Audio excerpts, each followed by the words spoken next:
Karma has finally been delivered. In one particular case, I was pleasantly surprised when a viewer reached out to me and said, "Hey, did you know this happened?" And I was like, "What? Really?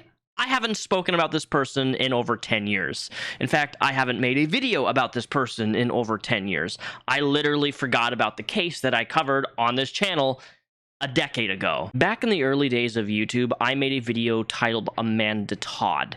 And essentially, I was responding to people who were criticizing this girl for making one of those cliche, emo-type-esque videos of basically with no sound, and all they do is hold postcards up, right? And say, like, "I'm lonely, I have no friends, I'm being bullied at school, blah, blah, blah." When that video went viral, it got a lot of hate. But little did people realize is that as cringy as that video was back in the time, it was also very, very real.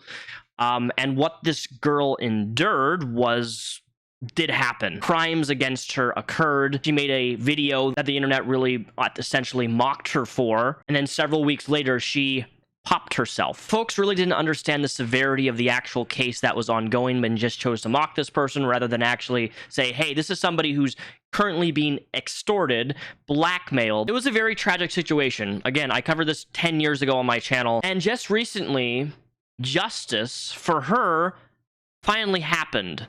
10 years later. You know, it's better than nothing ever happening, right? Dutch man has been charged in Amanda Todd cyberbullying case when it was extradited to Canada in early December. What was discovered is that this man, Aiden Coban, was sentenced to 13 years for sexual extortion of Amanda Todd, but not that he tormented this girl for over more than 2 years online, extorting her. But this wasn't just a simple extortion, but 2 accounts of possession of CP, child luring, and criminal harassment against Amanda Todd. Yes, you heard that right. CP. Meaning that all those people 10 years ago who said, "Oh, this didn't happen, you're a whore, you're a slut, blah, blah, blah, blah, blah." Todd's story of being exploited online from November 2009 to February 2012 traveled around the world. She died by not aliving herself on October 10th, 2012 after uploading a 9-minute video detailing what she experienced and how it affected her life in a series of flashcards. During the sentencing, Devon detailed how Coban used 22 different aliases to chat with Amanda Todd on Facebook, YouTube, and Skype, demanding webcam shows. He sent her more than 700 messages and made persistent online threats, according to Devlin. Coban threatened to send images and videos of Todd in compromising positions to her friends and family. When Amanda refused to comply with the demands, Mr. Coban made good of these threats. Coban posted and shared suggestive and pornographic images of Todd on Facebook and YouTube comments and uploaded them to an image hosting website. And he also used these alias accounts to pose as a young friend and concerned adult in different instances, claiming to be worried about her behavior online. Ruining Amanda's life was Mr. Coban's expressly stated goal. This here is Amanda Todd's mother crying on October 14, 2022, as the person who was responsible for her daughter's death has been charged in prison. "Today is a justice for Amanda, justice for all children," she said. "I can't bring Amanda back, but with Amanda's story, we can save others." Coban was extradited to Canada to face trial and was already serving an 11-year sentence handed down to the Netherlands for similar crimes against different victims. I had no idea this even happened last month if it wasn't for a viewer approaching me saying, "Hey, this happened with Amanda Todd, the guy who was responsible for all of this stuff 10 years ago, finally has justice." Yeah, it took a really long time, but guess what? This person is not walking scot-free no more. That is not terrorizing other people. And whether it be Canada, whether it be America, we need stricter legislation and laws in place for people who attempt to extort people with private images, such as, revenge, PORN. Every state in America is different for what they classify falls under that, and I just wish we could have some legislation get passed where we could standardize a universal rule that, sharing types of photos of people, underage or not, those people should be prosecuted to the full extent of the law and not be able to walk free and hold no repercussions for their actions that they commit. We live in this day and age of social media and digital media just constantly growing and getting bigger and bigger. More children are on the internet at a younger age. Children are popping out of birth with cell phones in their hand connected to the internet. I didn't have that until I was 15, 16 years old. Where we are now versus when I was a kid is just not the same. And I encourage any parent watching this, please keep an eye on what your children are doing on the internet, because there are a lot of bad people that are out there that will utilize and exploit them in any way that they see fit. But before we begin any further, special thanks to the sponsor of the channel today, Vance Global. Vance Global specializes in Delta 8, CBD, and TH smokes. And let me tell you something, they are smooth, tasty, but 100% organic and biodegradable filters. How often do you get that on smokes? Say hello to my little friend. But hey, do not fret, because if smokes are not your thing, they got CBD gummies, they got Delta 8 gummies, and they got TH gummies. Fair warning, these are very strong. Take a small slice if you're light, cut in half if you're average, and eat the whole thing, maybe even two if you're a heavy. Go to vanceglobal.com and use code Repzion at checkout for 20% off all of your orders, free shipping. It ships to all 50 states. Also, if you use Repzion30 and subscribe, you'll actually save 30% off your orders. These will help you with your sleep, anxiety, pain, you name it, it helps. Support the channel, click the link. This is a 2-for-1 type-esque video. What do I mean? Well, you see, Amanda Todd's case has been resolved.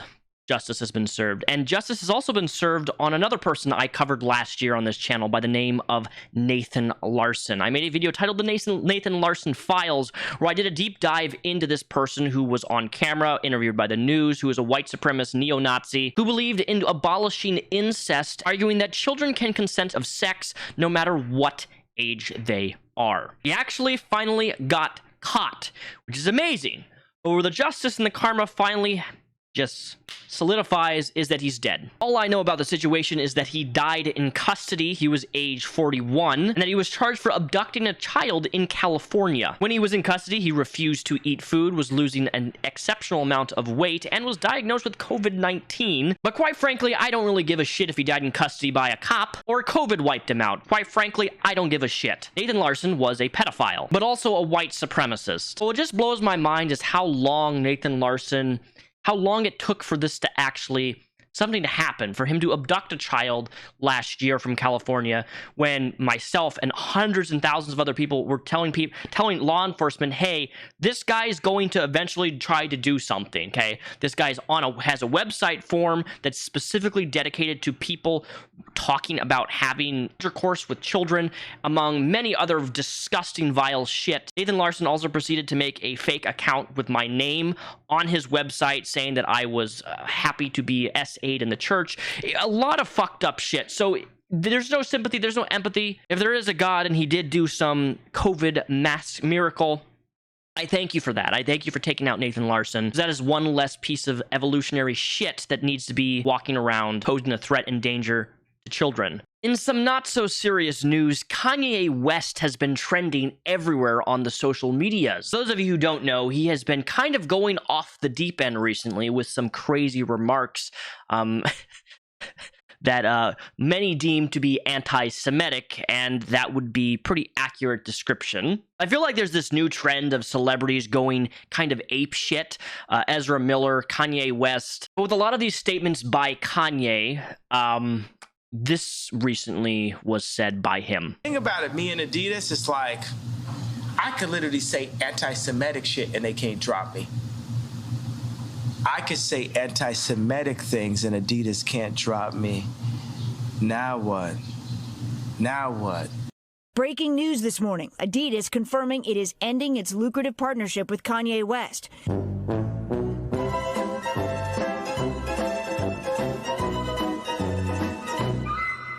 Says the man who just got dropped. You see, the irony in all this is you would think that his brain would comprehend that maybe challenging your German brand of a company by saying anti-Semitic things would potentially put you in a dangerous position. But also, there's been so many people on the interwebs basically attacking Adidas, saying, hey, you need to kick this guy off. You need to cut brand deals with him because he, was part of the whole Yeezy shoes. $million of industry money, corporate money. I have a pair of Yeezys, by the way. They're super, super comfortable. But do not fret. What I think is going to happen is, since Adidas owns a bunch of the color schemes and they actually own the shoe design themselves, they're just going to rebrand Yeezys to be something else and cut Kanye out completely. So maybe they'll even become more affordable. I don't know. Point is, they're comfortable shoes. They cut the brand deal with Kanye West, as they probably should. But Adidas has been getting shit on And you won't see me do this very often, but every once in a while, I have to defend a corporation in this type of context, because people were giving Adidas a lot of shit, saying that they didn't pull out soon enough, they didn't cut this soon enough.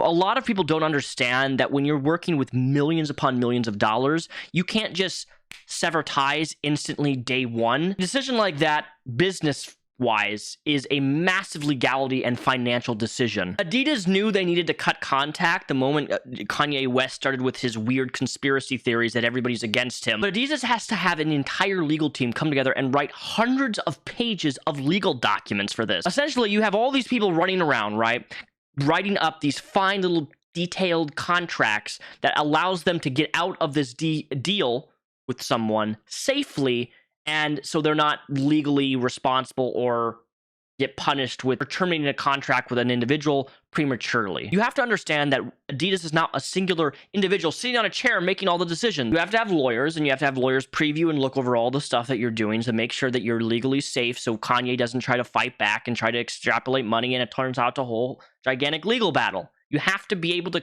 cross your T's and dot your I's, and I don't understand why people are giving Adidas so much shit for this.